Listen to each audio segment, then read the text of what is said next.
Thank you for joining us here for the Destination Gettysburg Podcast, here with the Strawberry Hill Nature Preserve. And it is a beautiful day. The heat hasn't really gotten to us just yet. We're doing this here almost July, the end of June here. And this is a really great location. I like to say it's one of those hidden gems that we have for people visiting Gettysburg and Adams County here at Strawberry Hill. But there's everything from nature programs you have for kids to hiking trails to all different kinds of things here. Just to start things off here, as far as environmental education goes, how do your hands-on youth programs really connect the youth to the nature at its finest here? I think it gives kids a chance to be up close with things that they might not necessarily get to see. They can go out into their backyard, maybe see butterflies or maybe see earthworms, but here it gives them access to a space that they might not normally have access to, such as the forest and the creek and the macroinvertebrates that they'd find hiding under rocks. And they get to interact more with squirrels and birds and all kinds of things. So I think it just kind of gives kids a chance to get out and see something that's not normally something they're able to see.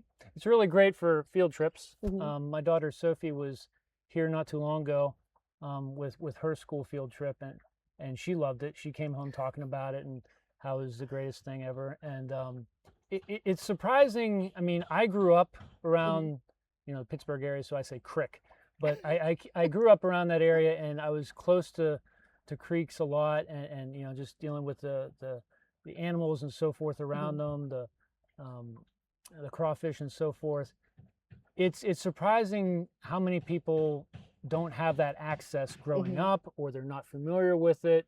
To bring them out here so they can set up, little forts here, and so forth, and really get to experience nature is a wonderful thing. Very recently, when we came up here today, we found out that you were trimming a tree.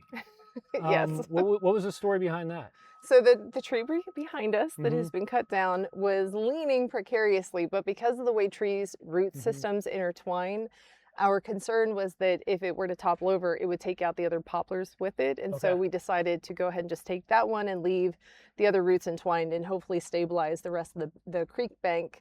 But when we cut it, we realized it was actually hollow inside, so it really needed to come down. And this is a very popular spot for kids to come. So we bring programs down here. Kids come down here on their own. Families will come down to this spot even on the weekends. So safety is kind of paramount. So we decided that tree needed to go. The animals in the area, they're not just living here, they're ambassadors. So we have a couple different animal ambassadors. They're mostly native species. We have a barred owl, we have a striped skunk, an American toad, a spotted turtle, but we also have a tarantula. Okay. We have a tarantula, and we have hissing cockroaches as well. We also have a milk snake with albinism, so she's colored like candy corn. Okay. So we call her Candy. We try to find a variety of species for our animal ambassador program that represent different aspects of our ecosystem. Now, granted, we don't have tarantulas in our area, but tarantulas are a really great ambassador when you're talking about arachnids and spiders in our area. And because they're so big, kids can really see a spider up close that maybe isn't so scary, and kind of help kids get over some of that arachnophobia.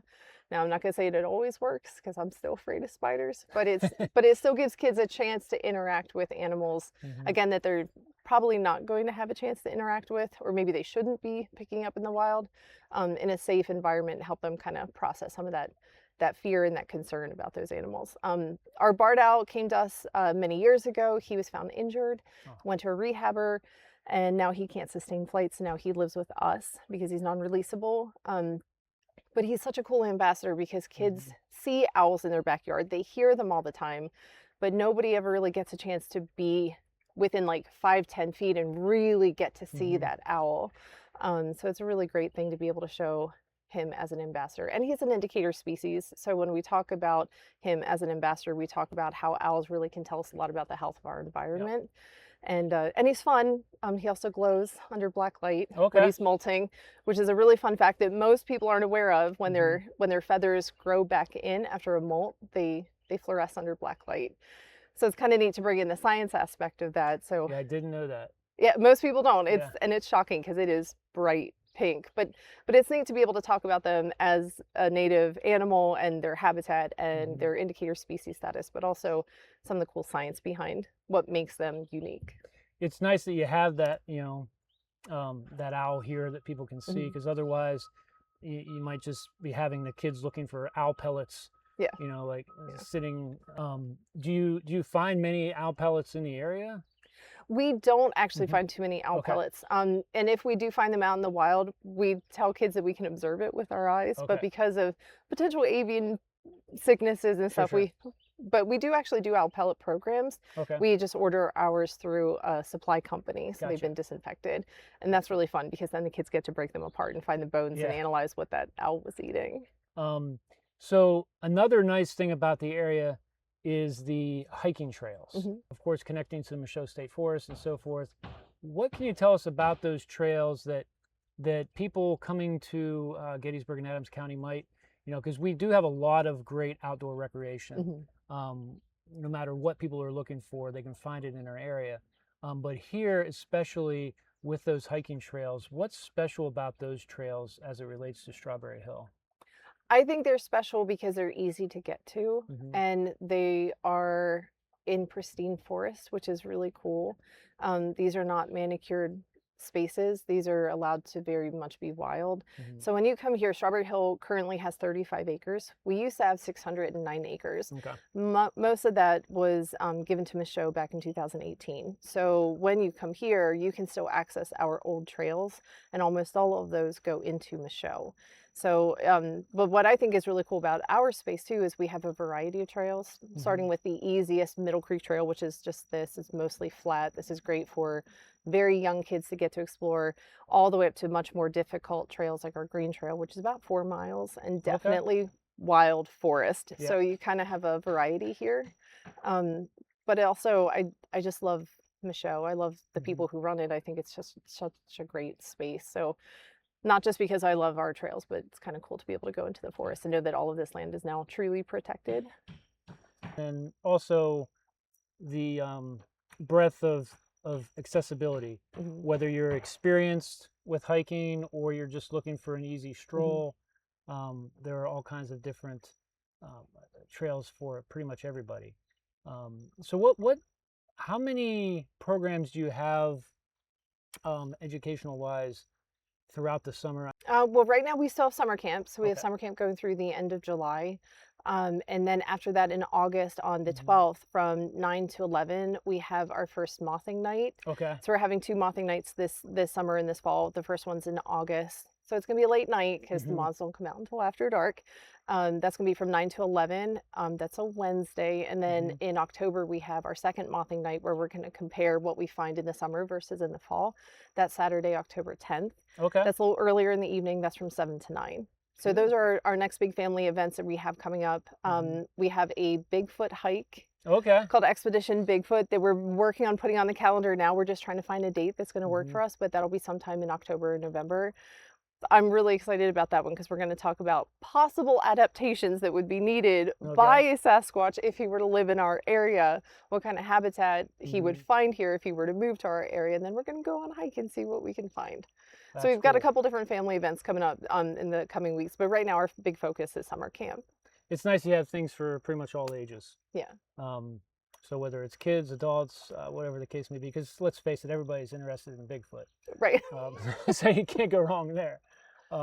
So if anybody wants to find out information, what's the best avenue? I'm sure you have a website. We have a website, strawberryhill.org, and then we are active on social media.